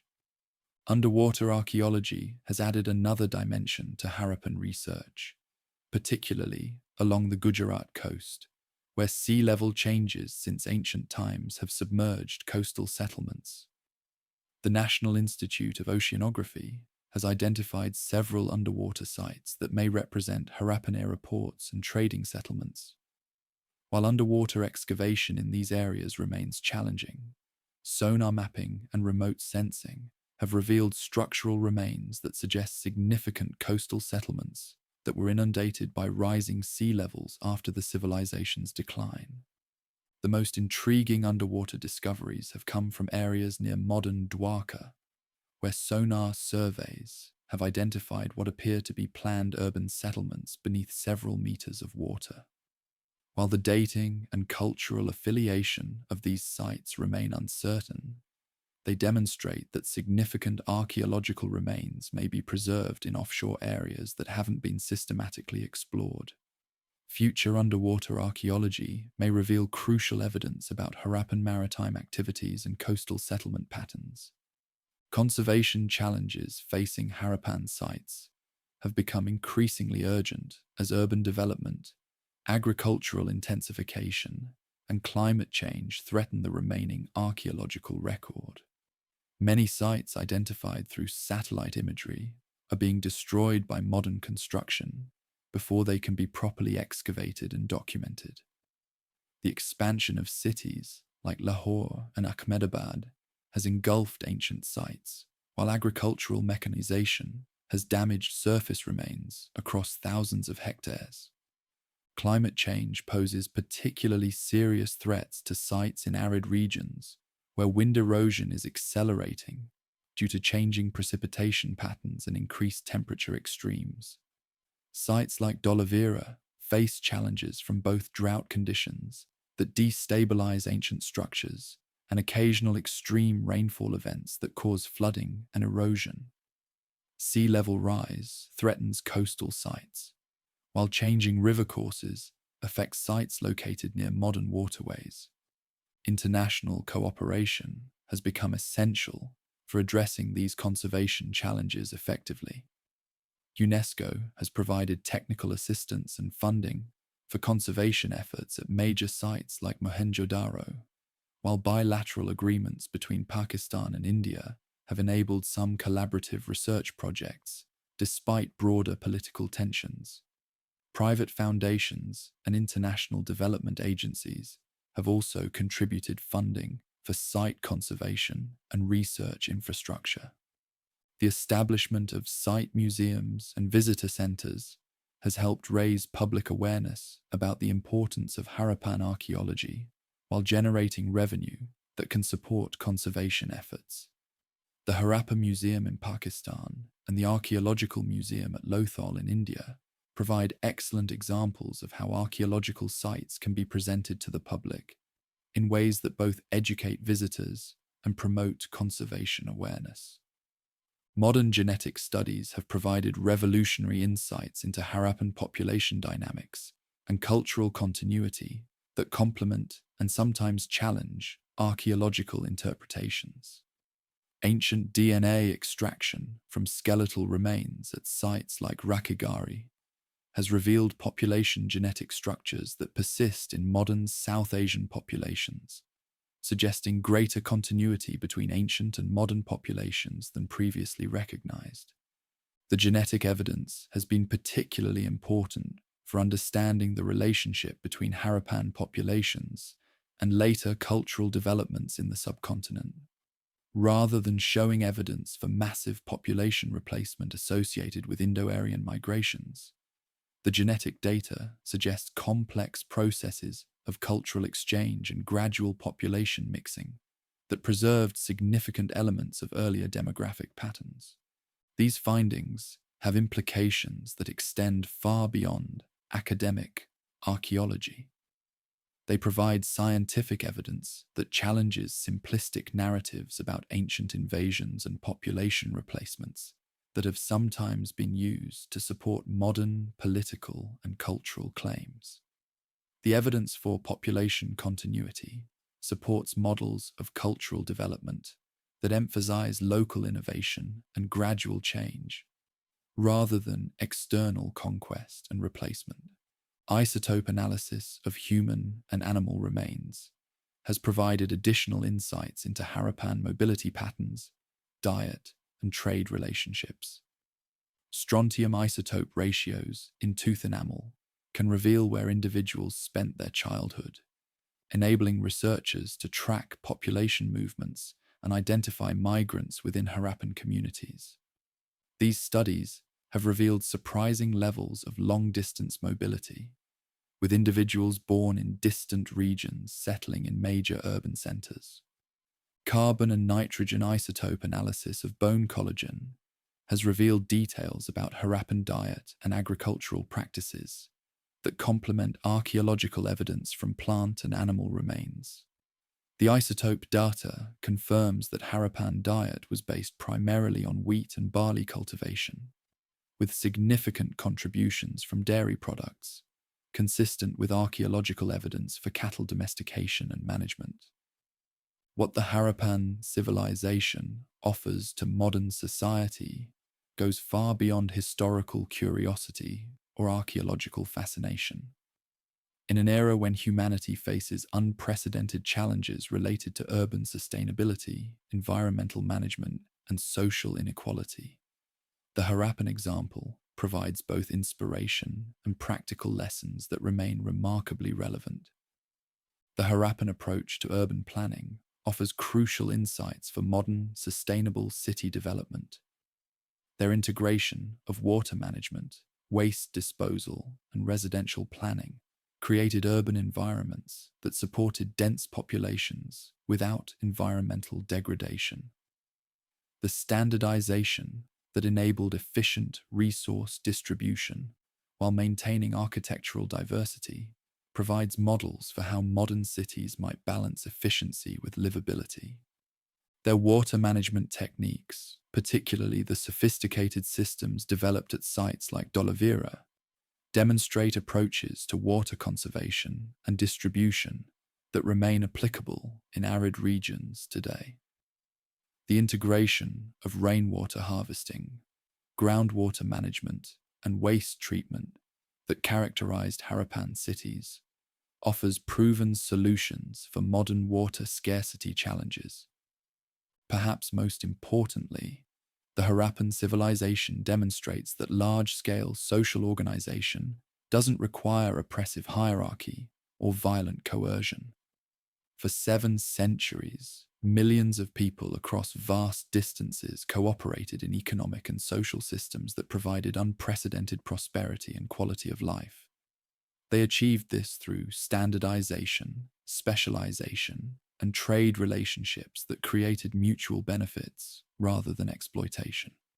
The absence of warfare in Harappan society challenges modern assumptions about the inevitability of conflict in complex societies. Their example suggests that peaceful cooperation might be more effective for achieving prosperity and stability than competitive approaches that characterize much of modern international relations. While the specific conditions that enabled Harappan peace may not be directly replicable, their example expands our understanding of what human societies might achieve. The Harappan emphasis on collective welfare over individual aggrandizement provides an alternative model for economic organization that contrasts sharply with systems that prioritize wealth accumulation by elite individuals or groups. Their achievement of relatively egalitarian prosperity demonstrates that economic growth and social equality can be compatible rather than contradictory goals. Their sophisticated craft production and quality control systems demonstrate approaches to manufacturing and commerce that balanced efficiency with sustainability. The Harappan example shows how standardization and mass production can coexist with environmental conservation and resource sustainability, lessons that remain crucial for addressing modern challenges related to consumption and environmental degradation. The environmental factors that ultimately led to Harappan decline also provide crucial lessons for modern societies facing climate change and environmental degradation. The Harappan response to environmental stress, attempting to maintain traditional practices through technological solutions rather than fundamental adaptation, offers warnings about the limitations of purely technological approaches to environmental challenges. Their ultimate inability to adapt to the loss of the Sarasvati river system demonstrates how even sophisticated civilizations can be vulnerable to environmental changes beyond their control. This lesson has particular relevance for modern societies that depend on environmental stability for agricultural productivity, water resources, and economic prosperity. But the Harappan legacy also demonstrates human adaptability and resilience. The populations that survived the civilization's decline dispersed across the subcontinent, contributing their knowledge, techniques, and cultural traditions to the development of subsequent civilizations. Their innovations in agriculture, metallurgy, urban planning, and craft production provided foundations that supported later cultural achievements throughout South Asian history. The preservation and study of Harappan sites represents more than academic interest. It provides essential information about human possibilities and potential that remains relevant for addressing contemporary challenges. Their example expands our understanding of how human societies can organize themselves, manage resources, and create conditions for widespread prosperity and peace. As we face an uncertain future marked by environmental change, technological disruption, and social inequality, the Harappan civilization offers both hope and practical guidance. They proved that human societies can achieve remarkable things through cooperation, planning, and commitment to collective welfare. Their legacy reminds us that the challenges we face today are not insurmountable, and that human ingenuity and cooperation can create solutions that benefit everyone rather than just privileged elites. The ongoing rediscovery of Harappan civilization through new archaeological techniques, technological innovations, and international cooperation demonstrates that we're still only beginning to understand what they achieved and how they achieved it. Each new discovery adds to our appreciation of their remarkable accomplishments, while providing additional lessons that remain relevant for creating better human societies. The greatest tribute we can pay to the Harappan achievement is not simply to admire their accomplishments, but to learn from their example. In their combination of technological sophistication with social cooperation, environmental management with economic prosperity, and individual welfare with collective responsibility, they created a model of human civilization that remains worth pursuing. Their legacy challenges us to imagine and create societies that achieve the peace, prosperity, and sustainability that they demonstrated was possible.